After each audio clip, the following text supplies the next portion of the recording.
Friends, இந்த வீடியோவில் வந்து நம்ம மிஷின் ஹார் ரேட்டை பற்றி பார்க்க போகிறோம்.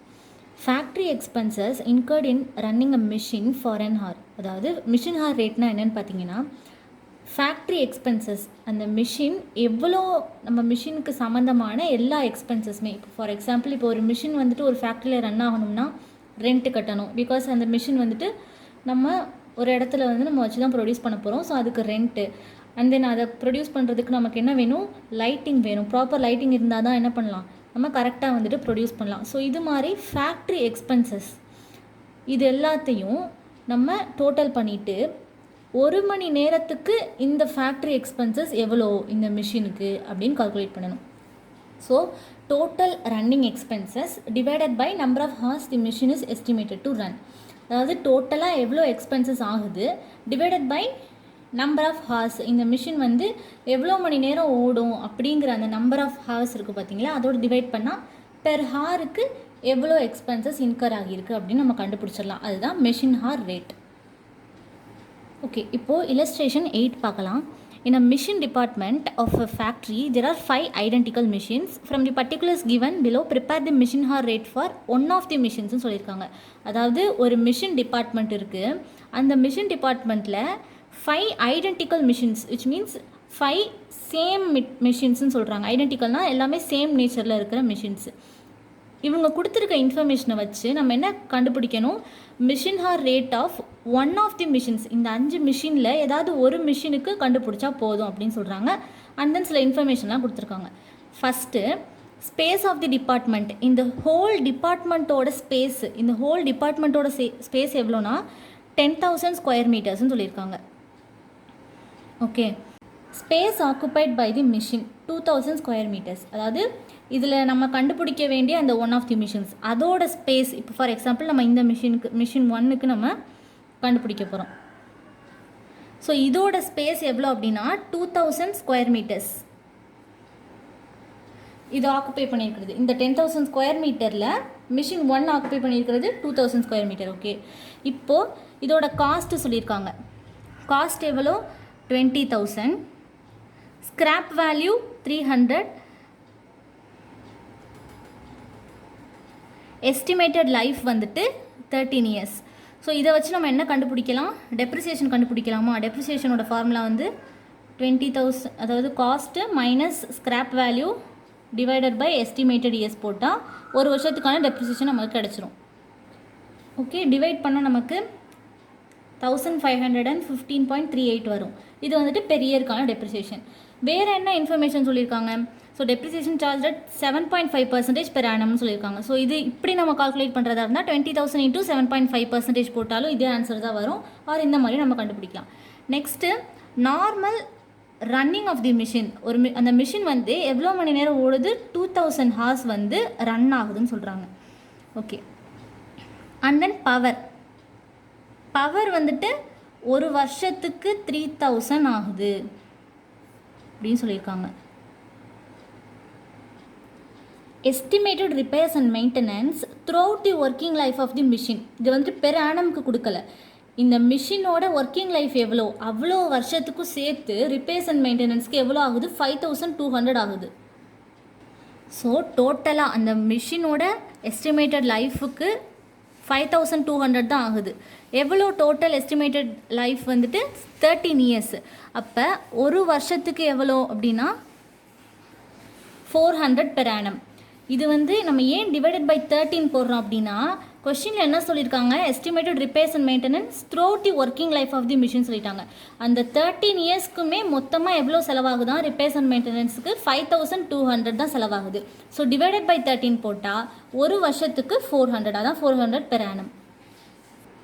அண்ட் தென் என்ன சொல்லியிருக்காங்க? சன்ட்ரி சப்ளை சொல்லியிருக்காங்க. அது எவ்வளோ? 600 பெர் ஆனம். ஒரு வருஷத்துக்கே அவங்க டேரெக்டாக கொடுத்துட்டாங்க. அதர் எக்ஸ்பென்சஸில் ரெண்ட் அண்ட் ரேட்ஸ் கொடுத்துருக்காங்க. ஸோ இந்த ரெண்ட் அண்ட் ரேட்ஸை நம்ம இது டோட்டலாக கொடுத்துருக்காங்க. எல்லாத்துக்குமே டோட்டல் நம்பர் ஆஃப் மிஷின்ஸுக்கு எவ்வளோ ஆகும்னு தான் சொல்லியிருக்காங்க. நம்மளுக்கு கண்டுபிடிக்க வேண்டியது ஒரு மிஷின். ஸோ என்ன பண்ணணும்? ஒரு மிஷினுக்கானதை தான் நம்ம ஆன்சரில் எழுதணும். இது வந்து நான் சம் போடையில் இன்னும் கிளியராக சொல்கிறேன். அண்ட் தென் லைட்டிங் சார்ஜஸ் வந்துட்டு எவ்வளோ அப்படின்னா 400. இதை நம்ம எப்படி அப்போர்ஷன் பண்ணணும்னு சொல்லியிருக்காங்கன்னா, ஒர்க்கர்ஸ் எம்ப்ளாய்டு, எவ்வளோ ஒர்க்கர்ஸ் வந்து எம்ப்ளாய் ஆகியிருக்காங்களோ ஒவ்வொரு மிஷினுக்கும் அந்த பேசிஸில் நம்ம லைட்டிங் எக்ஸ்பென்சஸை அப்போர்ஷன் பண்ணணும்னு சொல்லியிருக்காங்க. ஏன் அப்போர்ஷன் பண்ணணும் அப்படின்னா இது டோட்டலாக இருக்குது, ஒரு மிஷினுக்கு தான் நம்ம கண்டுபிடிக்கிறோம், அதனால நம்ம அப்போர்ஷன் பண்ணணும். அப்படி சூப்பர்விஷன் வந்துட்டு 1250, அதர் சார்ஜஸ் வந்துட்டு 5000. இதில் என்ன சொல்லியிருக்காங்க அப்படின்னா சூப்பர்விஷனை நம்ம இந்த மிஷினுக்கு வந்துட்டு 2/5 ரேஷியோவில் நம்ம அப்போர்ஷன் பண்ணணும், 3/5 being devoted to other machines. So நம்மளுக்கு தேவை ஒரு மிஷினுக்கு தான், அது 2/5ன்னு சொல்லிட்டாங்க. பேலன்ஸ் உள்ள மிஷினுக்கு நமக்கு தேவையில்லை, பட் இது ஒரு இன்ஃபர்மேஷனாக சொல்லியிருக்காங்க. லாஸ்ட்டாக என்ன சொல்லியிருக்காங்க அப்படின்னா there are 16 workers in the department of whom 4 attended to the machine and the remaining to the other machines. இதுக்கு என்ன அர்த்தம் அப்படின்னா இந்த ஹோல் டிபார்ட்மெண்ட்டுக்கு 16 பேர் ஒர்க் பண்ணுறாங்களாம். 16 பேர் ஹோல் டிபார்ட்மெண்ட்டுக்கும் ஒர்க் பண்ணுறாங்க. அதில் 4 மெம்பர்ஸ் மட்டும்தான் இந்த மிஷினுக்கு ஒர்க் பண்ணுறவங்க. இது எதுக்கு சொல்லியிருக்காங்கன்னா லைட்டிங் சார்ஜஸை நம்ம எப்படி அப்போர்ஷன் பண்ணணும், ஒர்க்கர்ஸ் எம்ப்ளாய்டு அந்த பேசிஸில் நம்ம அப்போர்ஷன் பண்ணணும். அதனால லைட்டிங் சார்ஜஸ் டோட்டலாக 400. ஸோ 400 × 4/16. மிஷின் ஹார் ரேட்டோட ஃபார்மேட் வந்து இப்படி தான் நம்ம போடணும். ஸ்டாண்டிங் சார்ஜஸ் ஃபஸ்ட்டு போட்டுட்டு மிஷின் எக்ஸ்பென்சஸ் செகண்ட் போடணும். அதாவது இந்த ஸ்டாண்டிங் சார்ஜஸ்னால் என்னென்னா ஃபிக்ஸ்டு சார்ஜஸை தான் நம்ம ஸ்டாண்டிங் சார்ஜஸ்ன்னு சொல்கிறோம். மிஷின் எக்ஸ்பென்சஸ்னால் மிஷினுக்கு ரிலேட்டடாக உள்ள எக்ஸ்பென்சஸை மிஷின் எக்ஸ்பென்ஸ்ன்னு சொல்கிறோம். ஓகே, இப்போது rent and rates, lighting, supervision இதெல்லாம் வந்துட்டு எல்லாத்துக்குமே காமன். இந்த மிஷினுக்கு மட்டும் சம்மந்தம் உள்ளது தான் நம்ம மிஷின் எக்ஸ்பென்சஸில் எழுதணும். ஜென்ரலாக ஃபிக்ஸ்டு சார்ஜஸ் இருக்குது பார்த்தீங்களா, இந்த ஃபிக்ஸ்டு சார்ஜஸ் எல்லாத்தையும் நம்ம ஸ்டாண்டிங் சார்ஜஸில் எழுதணும். ஓகே, இப்போ நம்ம வந்து ஒரு மிஷினுக்கு தான் மிஷின் ஹார் ரேட் கண்டுபிடிக்கிறோம். ஃபஸ்ட்டு ரெண்ட் அண்ட் ரேட்ஸ் எவ்வளோ டோட்டலாக நமக்கு சொல்லியிருக்காங்க கொஷினில் 9000 சொல்லியிருக்காங்க. ஆனால் இந்த மிஷின் எவ்வளோ ஆக்குப்பை பண்ணியிருக்கு, 2000 தான், 2000 ஸ்கொயர் மீட்டர்ஸ் தான் ஆக்குப்பை பண்ணியிருக்கு. டோட்டல் இருக்கிறது 10,000 ஸ்கொயர் மீட்டர்ஸ். ஸோ நமக்கு தேவையானது இந்த இதுக்கு மட்டும்தான். டோட்டல் ரெண்ட்டு 9000 சொல்லியிருக்காங்க. இது இந்த 10,000 ஸ்கொயர் மீட்டருக்குமே 9000 சொல்லியிருக்காங்க. 9000 ருபீஸ் ரெண்ட்டு இந்த 10,000 ஸ்கொயர் மீட்டர்ஸ்க்கு. அப்போது இந்த 2000 ஸ்கொயர் மீட்டர் தான் மிஷின் ஒன்னோடது. ஓகேவா? இப்போ அதுக்கு ரெண்ட் என்ன அப்படின்னா கிராஸ் மல்டிப்ளை பண்ணணும். 9000 × 2000 டிவைடட் பை 10,000. இப்போது ஃபஸ்ட்டு ரெண்ட் அண்ட் ரேட்ஸுக்கு டோட்டலாக 9000 ருபீஸ்ன்னு சொல்லியிருக்காங்க. நமக்கு தேவையானது ஒரு மிஷின், அந்த மிஷினோட ஏரியா 2000 ஸ்கொயர் மீட்டர்ஸ், டோட்டல் வந்துட்டு 10,000. ஸோ எவ்வளோ வருது, 1800 வருது. And then lighting expenses. So இதெல்லாமே வந்துட்டு ஸ்டாண்டிங் சார்ஜஸ். ஓகே, இப்போது லைட்டிங் எக்ஸ்பென்சஸ் டோட்டலாக எவ்வளோ, 400. லைட்டிங் எக்ஸ்பென்சஸை நம்ம ஒர்க்கர்ஸ் எம்ப்ளாய்டு அந்த பேசிஸில் அப்போர்ஷன் பண்ணணும்னு சொல்லியிருக்காங்க.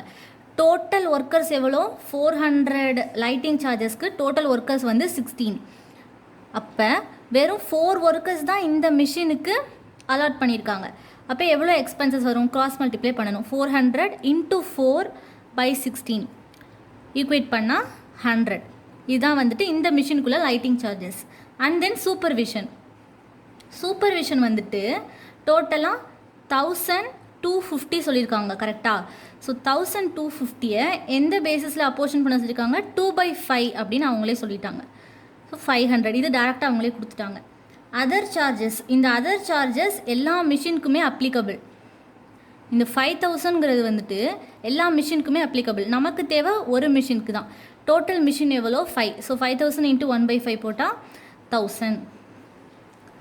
ஸோ டோட்டலாக நமக்கு எவ்வளோ கிடைக்குது, 3400 கிடைக்கும். இது எவ்வளோ அப்படின்னா total running hours of the machine. இந்த 2000 ஹார்ஸ் இருக்குது பார்த்தீங்களா, அந்த 2000 ஹார்ஸ் ரன் ஆகும் பொழுது இவ்வளோ செலவாகுது இந்த மிஷினுக்கு. நமக்கு தேவை ஒரு மணி நேரத்துக்கு அது எவ்வளோ செலவாகுது, ஒரு மணி நேரம் ஒரு மிஷினை ஓட விட்டால் அதில் எவ்வளோ எக்ஸ்பென்சஸ் தான் நமக்கு தேவை. ஸோ நம்ம என்ன பண்ணணும், 3000 டிவைடட் பை 2000 போட்டால் தான் நமக்கு பெர் ஹாருக்கு எவ்வளோ ரேட் அப்படின்னு தெரியும். ஸோ எவ்வளோ, 1.70. இது வந்துட்டு ஸ்டாண்டிங் சார்ஜஸ் பெர் ஹார். இப்போது நெக்ஸ்ட் நம்ம என்ன கால்குலேட் பண்ணணும்னு பார்த்தீங்கன்னா மிஷின் எக்ஸ்பென்சஸ். ஸோ மிஷினுக்கு ரிலேட்டடாக என்னென்ன எக்ஸ்பென்சஸ் ஆகுது அப்படின்னு நம்ம கண்டுபிடிக்கணும். ஃபஸ்ட்டு டெப்ரிசியேஷன் நம்ம ஃபஸ்ட்டே கால்குலேட் பண்ணி வச்சிட்டோம். பெர் ஆனம்க்கு 1515.38 நம்ம கண்டுபிடிச்சி வச்சுருக்கோமா. ஸோ அதை நம்ம எழுதிக்கலாம். 1515.38. Okay. So next information power consumed by the மிஷின்னு சொல்லியிருக்காங்க. இதுவும் 3000 பெர் ஆனம்க்கு தான் சொல்லியிருக்காங்க. ஃபஸ்ட்டு நம்ம இயர்லாம் கண்டுபிடிச்சிட்டு அதுக்கப்புறம் divided by total number of ஹார்ஸால் பண்ணிக்கலாம். ஸோ பவர் வந்துட்டு டேரெக்டாக பெர் ஆனம் கொடுத்துட்டாங்க 3000 அப்படின்ட்டு. ஸோ வேறு என்ன வந்து மிஷின் ரிலேட்டாக கொடுத்துருந்தாங்க, repairs and maintenance of the machine வந்துட்டு 400 பெர் ஆனம் நம்ம கண்டுபிடிச்சோம். ஓகே. ஸோ அந்த ரிப்பேர்ஸ் அண்ட் மெயின்டெனன்ஸ் 400. லாஸ்ட்டாக சன்ரை சப்ளைஸ் எவ்வளோக்கு சொல்லியிருந்தாங்க, 600. இதுவும் வந்து ரிலேட்டிங் டு மிஷின் சொல்லிட்டாங்க. So 600 per annum. இது எல்லாமே வந்துட்டு பெர் இயருக்கு பெர் ஆனம்க்கு தான் நமக்கு இருக்குது. நமக்கு என்ன தேவை, பெர் ஹாருக்கு வேணும். ஸோ ஃபஸ்ட்டு என்ன பண்ணணும், இது எல்லாத்தையும் டோட்டல் பண்ணிக்கணும். ஸோ இது எல்லாத்தையும் டோட்டல் பண்ணால் நமக்கு எவ்வளோ கிடைக்கிது அப்படின்னா 5515.38 கிடைக்கிது. இது எல்லாத்தையும் ஆட் பண்ணும் பொழுது நமக்கு தேவை பெர் ஹார். அதனால் என்ன பண்ணணும், இதை டிவைடட் பை 2000 போடும் பொழுது நமக்கு பெர் ஹாருக்கான ரேட் எவ்வளோன்னு தெரிஞ்சிடும். ஸோ 2.75. இது ஃபிக்ஸ்டு சார்ஜஸ், இது வந்துட்டு மிஷின் எக்ஸ்பென்சஸ். ரெண்டையும் ஆட் பண்ணும் பொழுது டோட்டலாக அந்த மிஷினுக்கு எவ்வளோ எக்ஸ்பென்ஸ் ஆகுதுன்னு தெரிஞ்சிடும். 4.45. இது வந்து பெர் ஹாருக்கு தான். மிஷின் ஹார் ரேட்டை பொறுத்த வரைக்கும் ஃபஸ்ட்டு ஸ்டாண்டிங் சார்ஜஸ், அதாவது மிஷினுக்கு ரிலேட்டடாக இல்லாமல் காமனாக இருக்கிற எக்ஸ்பென்சஸ் எல்லாத்தையும் நம்ம ஃபஸ்ட் எழுதணும். தென் மிஷினுக்கு மட்டும் ரிலேட் ஆகிற எக்ஸ்பென்சஸ் தான் மிஷின் எக்ஸ்பென்சஸ், அதை நெக்ஸ்ட் எழுதணும். ஸோ எல்லாமே வந்துட்டு பெர் ஹாருக்கு தான் நம்ம கால்குலேட் பண்ணணும். அதனால தான் ரேட் பெர் ஹார். எந்த